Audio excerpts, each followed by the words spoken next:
Hello guys, welcome back to my another mini blog. তো আজকের ব্লগটা হচ্ছে নবমীর রাত নিয়ে। আমরা চলে গেছিলাম উত্তরপাড়ায় ঠাকুর দেখতে। স্টেশন থেকে নেবে একটুখানি হেঁটেই ছিল এই ঠাকুরটা। থিমটা খুবই সুন্দর করেছিল, নতুন ধরনের, বেশ ইউনিক লেগেছে আমার। আজকে যেহেতু শেষ দিন ছিল ঠাকুর দেখার, ঘোরার, আনন্দ করার, তাই জন্য অনেক ভিড় হয়েছিল। আর আমি বেরিয়েছিলাম মা আর আমার বেস্ট ফ্রেন্ডের সাথে ঠাকুর দেখতে। তো আমরা হেঁটে হেঁটে চলে যাচ্ছিলাম একটার পর একটা ঠাকুর দেখতে, প্যান্ডেল হপিংয়ের জন্য। আর এখানে দেখতেই পাচ্ছ প্রচণ্ড ভিড় হয়েছে, মেলা বসেছিল এই মাঠটায়, প্রতি বছরই মেলা বসে। আর এই প্যান্ডেলটা প্রায় একই টাইপের হয়, এখানে প্রতিবারেই আমি দেখি। যাই হোক, ভিড় হয়েছিল বেশ, আর প্যান্ডেলটা সুন্দর করেছিল। আমি একটু নিজেদেরও দেখিয়ে দিচ্ছি যে আমাদের কেমন লাগছে, তোমরা বলো যে আমাদের কেমন লাগছে।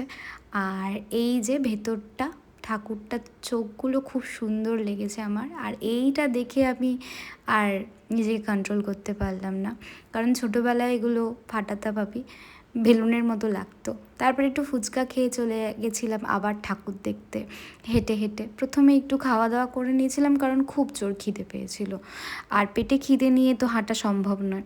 তাই খাওয়া দাওয়া করার পরে আমরা একটার পর একটা ঠাকুর দেখছিলাম। আর আমি প্রায় প্রতিটা বছরই উত্তরপাড়ায় ঠাকুর দেখতে যাই। আগে বন্ধুবান্ধবদের সাথে যেতাম, বড় হওয়ার সাথে সাথে বন্ধুবান্ধবও হারিয়ে যায়, আর কাউকেই খুঁজে পাওয়া যায় না। তাই ফ্যামিলির সাথে গেছিলাম এবছর ঠাকুর দেখতে।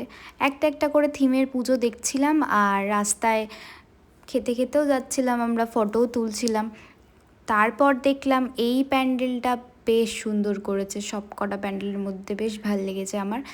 এই ঠাকুরটা দেখে বেরোনোর পরে ফেরার পথে আমরা একটু ফটো তুলছিলাম রাস্তায়, আর তারপরে আরতি দেখছিলাম।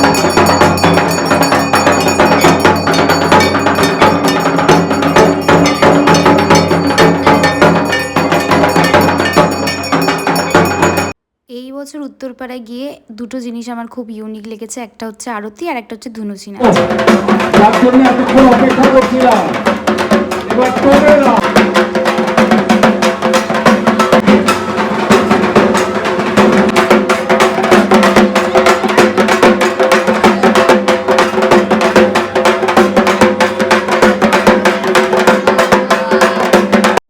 আরতি আর এই ধুনুচি নাচটা দেখার পরে আমার মনে হচ্ছিলো যে আমি কী ভাগ্যিস উত্তরপাড়ায় গেছিলাম, নাহলে এগুলো মিসই হয়ে যেত। যাই হোক, তারপরে ট্রেনে করে বাড়ি ফেরার পথে আমরা একটু বিরিয়ানি কিনেছিলাম, আর তারপরে চলে যাচ্ছি বাড়ি। আজকের ব্লগ এখানেই শেষ, টাটা।